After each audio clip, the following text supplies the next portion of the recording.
Greetings everyone, and welcome to, what is it now, the fourth part of my King versus Armor King comparison. In this one I'm going to go over throws, and I actually deem them to be amongst the similarities between the two. While many other players would disagree and they would start pointing out areas in which King's throw game is superior, I'm not here to disagree with that statement. I'm here to show that Armor King is definitely not far behind. And, well, for starters, nobody even starts, like, including any other character in the contender for top 2. Like, after King, you definitely include Armor King to be the second best. Nobody argues that Marduk, Julia, Dragunov, or whoever, like, beats him out. And, while, again, yes, maybe King's throw game is overall superior, Armor King is definitely not lacking by much. And some options that you think he does not have, he actually does, but you have to like look a little bit beyond the surface. So, without further ado, let's get into it. So, we are here on Forgotten Realm for an obvious reason, because I'm going to discuss throws, and one of the additional aspects that throws have in this game is the ability to floor break. Just a bit of a disclaimer, I'm not going to be going over crouch dash or multi-throw options on both Kings, as well as the generic Shining Wizard, like standing Shining Wizard. Those I'm going to reserve talking about until I discuss the two characters individually, because they tie into their overall personality way more than surface level. But either way, the reason we are here is because we're going to discover all the rest of the 2's throw game, and I'm going to start with ground grabs, which are not the most important aspect to go over, but we are here to do things as much in depth as possible. King gets damage out of his ground grabs no matter what. Well, there is one variation where he would get like a flip over and then he would go into a damaging option. But generally, if we discuss feet towards, you have this, which is the 2 option. Damaging deals more damage, 33. And the second option is this for less damage, but it does break the floor. You have access to a third option, which has identical breaks as far as I know, and deals less damage in the form of Giant Swing. It can be teched. It's not really that relevant. You're going to go for those 2. Now, and the same applies from any other angle, I believe. I don't know how I can explore this since King is my secondary here, but the same argument kind of like applies to whatever ground grab situation you find yourself in. Now, if I discuss Armor King here, first of all, out in the open, if it's not by the wall, King's game is kind of like the same whether it's wall or not. The only difference is the floor break. The 2 option on Armor King doesn't do anything. It's just stand up into plus frames. I believe it's kind of like +8, whatever. And only the 1 option deals damage. So out in the open, you kind of like, it's obvious that you're going to go for the 1 option, so your opponent is going to break it every time. If I try to push us closer to the wall, at the wall the argument kind of like changes, because this, if it does, it deals wall splat damage, so it gives you enough time to usually land back 1-2 uninterruptible. Doesn't work on King, Bob, Armor King, and similar characters in size. And after the back 1-2, or immediately after the wall bump, you can go for your throw of choice. So at the wall it's relevant, out in the open it's not. Same applies when his head is towards. From here, even though King is now going to stand up, whereas King gets damage, you get like a reverse mount position, which is definitely not as useful. So all of it seems like Armor King is kind of like completely screwed in the ground throws department. And this is again would be true if you look just at surface level, because Armor King has stomps. So out in the open you don't really have to rely on ground grabs, and they're kind of like the cherry on top for your wall game. So in the ground grabs, while Armor King kind of like doesn't really seem all that useful out in the open, and only one of his options deals damage, he gains fantastic kind of like utility at the wall and can potentially deal more damage than King. And out in the open, why go for breakable grabs when you have, of course, stomps? If we discuss crouch grabs, first of all, the noteworthy thing is that King can utilize them much more because of his Jaguar Step 2. Outside of that, you're going to struggle to find a way to land these because I believe they're kind of like the equivalent of 12 frames and they hit crouchers, so they're kind of like a sucky 12 frame mid that whiffs against standards. Sorry. But when you land this, your opponent is down significantly enough for you to be able to land one of these. Now, the first noteworthy thing is he can get the multi-throw for identical breaks. And once you land the multi-throw, the second extension is uninterruptible. So once you land this, the 2-2 1+2, which makes the damage 40, is uninterruptible, but it's only 40, and from there on out your opponent can break. The other options on King are 2 break, which does break the floor. As you can see, the damage here is more because it's 45, and 1 break, which also breaks the floor. So overall, King is fantastic in this argument. Whereas Armor King, he doesn't get the multi-throw extension. The 2 option does not break the floor, and only the 1 option does. In this department, definitely, King gets the upper hand, but you got to keep in mind that how often do you even find yourself landing crouch grabs against opponents to begin with?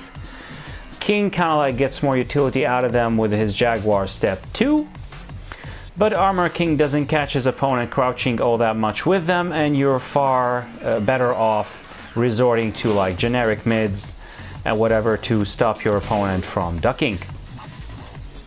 The other thing you could argue is from crouch throws, and these are identical on both. 1+2 breaks, identical speed, and if I could show it here, both of them floor break. And I believe you can get, well, equally as damaging combos from here on out. When it comes to the air throws, Armor King keeps it simple. He doesn't get the generic throws from to connect on an airborne opponent and gets kind of like inferior versions of air throws on them. He gets, of course, the giant swing, which does break the floor and switch sides. The side switch can be particularly useful after balcony breaks, since it gives you a damaging and okay option to kind of like corner your opponent in the wall again. Well, maybe you can carry them to the other wall afterwards, but sometimes you can rely on that option. And of course, the other option is, if I could land it here, it's not landing. Shining Wizard, which does break the floor again. The argument doesn't change for Armor King at the wall, because he gets the exact same version of both, be it Giant Swing. You can do stuff like that. Or if I could get it here, the Shining Wizard.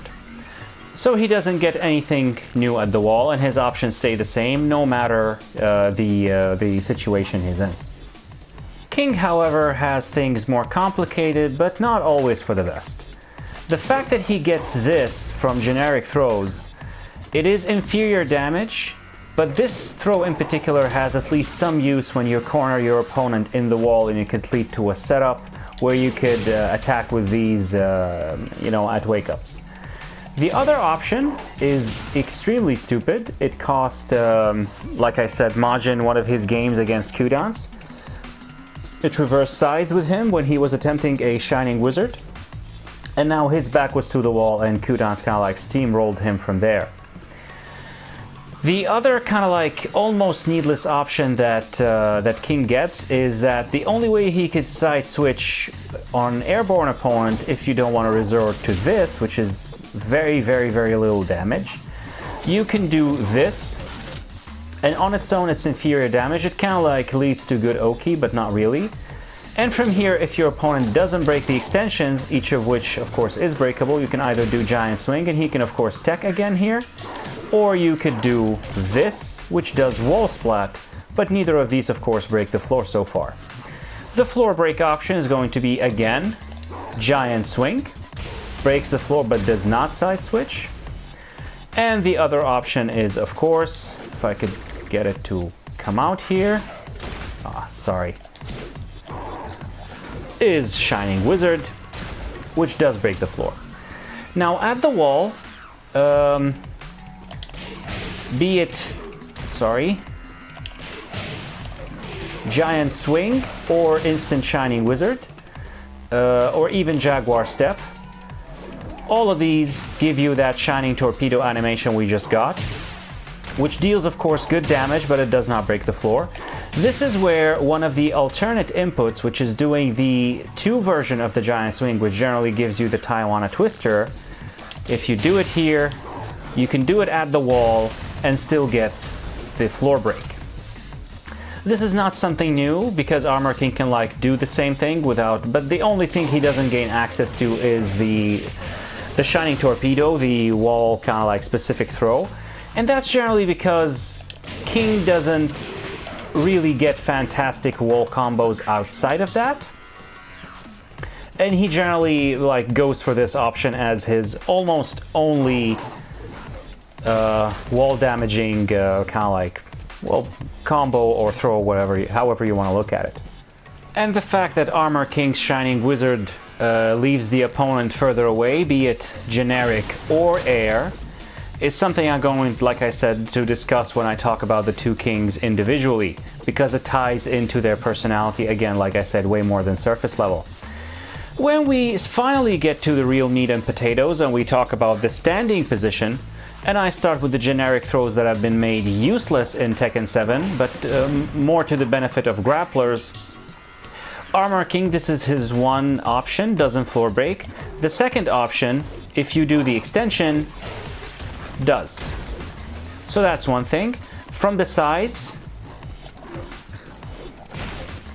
this doesn't break the floor, but this does. And finally, from the back, Armor King gets only one throw, which is a reverse DDT, and it does not break the floor either. So he gets 2 kind of like floor break options off of generic throws, but that's not really that fantastic because they are stupid in this game. Side throws have universal breaks based on the side you're on, so there's not really a mix-up there. In this argument, King, he doesn't floor break off of his 1, he doesn't floor break off of his 2, he doesn't floor break off of the sides, and this was, no, I believe this was the other side. From the back, however, he has 3 throws. This is the 1 option. You kind of like get Oki. This is the 2 option. Both of these are 60 damage, but the only option that's worth using on him is this. This is 75 damage plus a floor break, so a enormous throw. But you have to do back forward 1+2. And if your opponent happens to turn around during or before the throw connects, you get a Muscle Buster to come out instead. So this, of course, is a fantastic tool to have on him, and like the only highlight worth noting when it comes to side throws and back throws when discussing King. And finally, we get to the real stuff, which is the throws done from standing. The only relevant 1 break on either King is of course the Giant Swing. Armor King doesn't even get any other option. King gets a stupid other throw that I went over in my King's Move List video, which is the Pile Driver. Pile Driver does break the floor, but it is 30 damage. And on top of that, if I record it here, not only can you break the initial throw, and that's going to be easy for people who do throw breaks on reaction because the left arm clearly sticks out. Even if you eat the initial throw and don't break it, you can break it another time. Once King hoists you up in the air, he has three options. Either do nothing and get the generic pile driver, which I showed, which you can break with one. He can do a conversion, which I'm going to show in a second, where he does like a face down on you, and that also floor breaks. And the final option is broken with 1+2, and it's the Boston Crab, and that finally cracks the damage up to 45, which is like respectable command grab damage, especially on a grappler. First of all, why is he not? Yes, that. Does that even look right to you? Like, the strongest grappler in the game has both your arms tied behind your back. He hoists you up in the air, head down, feet up. He's ready to pile drive, and you just like untie everything, reverse it, and just stand up and tell him, get off me. That doesn't even look right to me. I don't know why it has to be that way. The second option, like I said, does also floor break, which is this. Even then, you're not going to get fantastic combos. And the final option, which is the only one worth going for out in the open, once you get this to come out, is only 45 damage. So this is not really a relevant throw when discussing the two kings, and Giant Swing is the only thing you should care about when discussing the two. And it's identical between the two kings. The damage is 65 without tech, 70, I believe, with a wall. Like that. And for all intents and purposes, it is identical between the two. Moving on to two breaks. The easy mode that King has is down forward 2+3. It's 40 damage, doesn't floor break, and kind of like leaves your opponent in somewhat of like a weird angle away from you. And both his other options I'm going to discuss in a second. Armor King here, his easy mode option, which is again 40 damage, floor breaks, even though it leaves your opponent further away from you, but you can always land these. And even without that, if you do it kind of like at the wall or something, it doesn't offset the axis and leaves your opponent still cornered. So that's good. The second option he has is, of course, Tombstone, and people love highlighting, even though it does floor break. I don't know why it switched sides there. It kind of like leaves Armor King at negative. Your opponent recovers before you, so you get absolutely no Oki. In the case of King, his does give him a little bit more Oki, but it's a three-way option. You don't have like two-way options that clearly cover up all the possibilities your opponent has. Like, for example, his Air Shining Wizard. Watch J King's videos for that. He'd tell you that down forward 4 covers everything except one option, which is lying still, and down 3 covers that. Against certain characters like Alisa and Devil Jin, you have to resort to other options because they can't escape it. And so you have to resort to down forward ones. I don't know what else. While his Tombstone, like I said, does give him Oki, all options are dangerous, kinda. If you do down 3, there are dangerous 12-frame punishers in season 3. If you do down forward 4, I don't believe that's even part of the Oki. If you do these 2 punches for 2-1, your opponent can stay on the ground and launch you for it. So the Oki is not that fantastic. Regardless of all of that, the actual reason that I hold King to be the winner of the 2-throw department is his Tijuana Twister. While this does not floor break, and it's only 50 damage instead of the 58 on the Tombstone, the real benefit it has is that against airborne opponents, it transitions into the Spinning Jaguar Bomb, same as the Giant Swing. And because in many situations your opponents are very hop kick happy, you can snuff people out of the air with this and get a conversion, whereas Tombstone completely whiffs. That is the reason that King kind of like gains the upper hand in the 2-throw department, not the alleged superior kind of like Oki on Tombstone.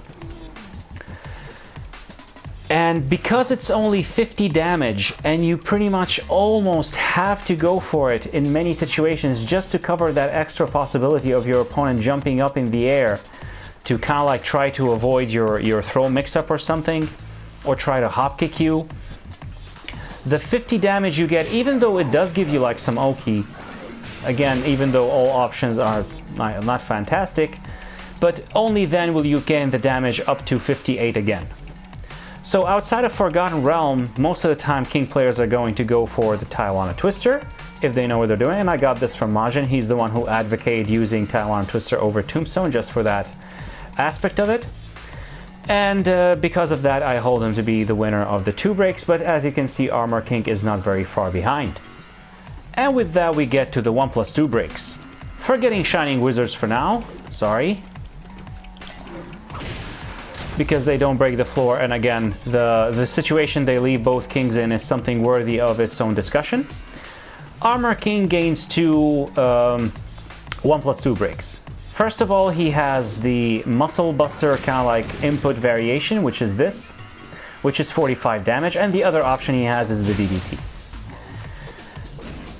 Neither of those break the floor as I showed, but if I transition over to King here, the argument kind of like, well, becomes a little bit more complicated.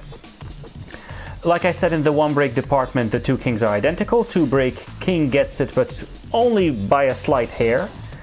1+2, what are his options? First of all, Executioner Drop is the easiest to execute, only up 1+2. It does wall splat at the wall, and you can use this to reverse wall splat like this, but out in the open it's only 30 damage. It no longer guarantees a run into a down Ali kick, because ever since Season 2 your opponent can tech roll, so it's not a very fantastic option to use. His other option is this. And this is again another move that I went over in my King's move list video. This is a very bad throw. First of all, it's only 40 damage, not even 45, which a respectable grappler should have on his throws. Doesn't floor break or anything. And on top of that, your opponent has a just frame opportunity to deal damage to you, which I'm going to show now.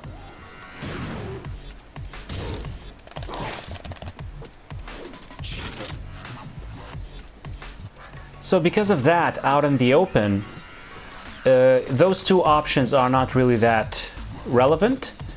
You could argue Instant Shining Wizard, which is difficult to do, and generally you mustn't forget that it's only 40 damage after all.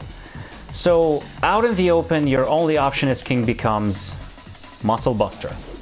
Now it is a fantastic throw, it's 50 damage, it floor breaks, and generally even outside of that, the kick is supposed to be guaranteed, even though you must really mash it out to stop your opponent from blocking it. It is -13 after all. And all this sounds fantastic until I re-highlight something that I went over in my King's move list. Outside of movement, where Muscle Buster comes out just fine, in any buffer situation such as this, if you try to buffer in a giant swing, it comes out just fine. If you buffer in a Tombstone, if you buffer in a Taiwan Twister, they all come out just fine, except the Muscle Buster. This throw, like, refuses to get buffered, and when you try to do it, Irish Whip comes out instead. Speaking of which, Irish Whip is another move that I went over. It is unbelievably bad in my opinion. The animation is very distinct. King kind of like reaches with both his arms out and wide, and opponents who kind of like are skilled at that sort of stuff, they can break it immediately. Without anything, it deals no damage at all. You have other options. You can do this, but it's breakable. You can do that, but it's breakable. You can do this, which breaks the floor, but is breakable. And you can do this, which leads to only a mix-up between a mid and a throw, and your opponent can like get away from both. So because of that, Muscle Buster is kind of like really hindered in that regard, because most of King's throws, not most, well, most of your, yes, I could say that most of your throws come out of buffer situations. You do this, and then you try to buffer in, and you have to wait for the animation to completely subside before you input the Muscle Buster. Otherwise, something else will come out, especially Irish Whip. And because of this, out in the open, you're kind of like either have to gamble with this and hope that your opponent does not reverse it on you and deal damage to you, or you have to settle for Executioner drop. Because of that, even though Armor King's options don't break the floor, I'd say that out in the open he has the advantage, mainly because he has access to his DDT, which is 45 damage, and if I come back to it here, as far as I have found, that kick is guaranteed. So sometimes your opponent can like try to Tekken, that reduces the damage down to 8, but in this context, it's 45 damage plus the kick, which is 55. So that alone kind of like catches up with Muscle Buster, even though it does not floor break, because even with the floor break, I believe even J King couldn't like bump the damage up astronomically because they land behind you. The most he got was like very situational with walls and rage and so on and so forth. So because of that, I don't really like King's 1+ throw game out in the open. It all ties to, again, this having that ridiculous property of allowing your opponent to deal damage to you. I don't believe the same exists off of his ground grabs, if I could get it to come out here. I don't believe your opponent gets the same opportunity here at all. I don't know why it has to exist. It's a legacy thing that really needs to go away. And with that, we get to the wall game.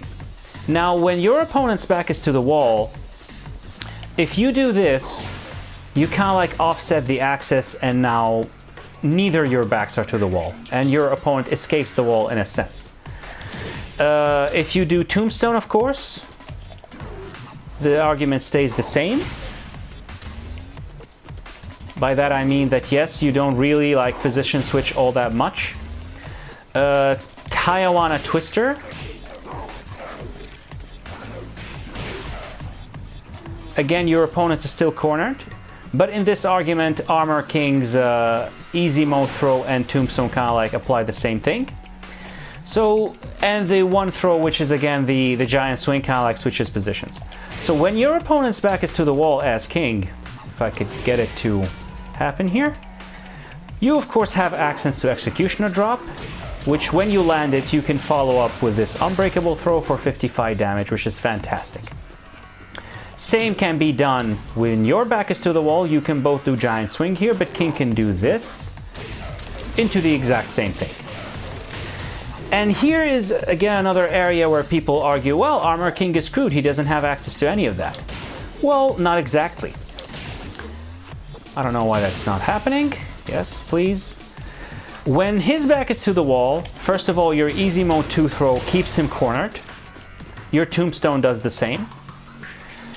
One break, again, giant swing, kind of like switches positions. But if his back is to the wall, your Muscle Buster, which is Hades drop, wall splats, and you can do stuff from there. And if your back into the wall is to the wall, DDT switches positions, and if you land the kick, now their back is to you and you can wall splat them from here. So Armor King, even though his options are not as obvious, he's not far behind in the throw game at all. Up until this point, I keep reminding you that I'm going to discuss Shining Wizards and multi-throws when I discuss the two kings individually. And so with that, we come to the end of the similarities. Like I said, I do hold the throw game to be amongst the things that the two kings hold in very close regard. Not really that much of a difference. The fact that Tombstone doesn't give you fantastic Oki on Armor King doesn't mean that you're not going to be using it. You have fantastic options as him, especially, like I said, the DDT, criminally underrated in my opinion. And all of his options, again, might not seem as obvious, especially at the wall, but he can do everything that King does, even though not always as well. With that, I'm going to conclude the similarities, and starting with the next video, I'm going to look at King more closely, and after that, I'm going to look at Armor King. and to see how do they actually complement their throw game. What do they mix their throws with? How do they stop their opponent from escaping throws and actually start landing them and keeping the argument in throw breaks, not throw escapes? And with that, of course, like I said, I'm going to start with King. And Armor King is going to follow, and that is when the difference between the two is going to actually start to manifest. The difference between the two is not Oki after Tombstone. The difference between the two is not less punishment on 10 frame, 12 frame, 14 frame punishers. The difference between the two is not in the form of like, oh, Armor King's a little bit more evasive, oh, King deals more damage, oh, Dark Upper combos can extend into the 80s. That is not what differentiates the two Kings in terms of strategy. And that is going to be what I'll discuss in the coming videos. So until then, take care and goodbye.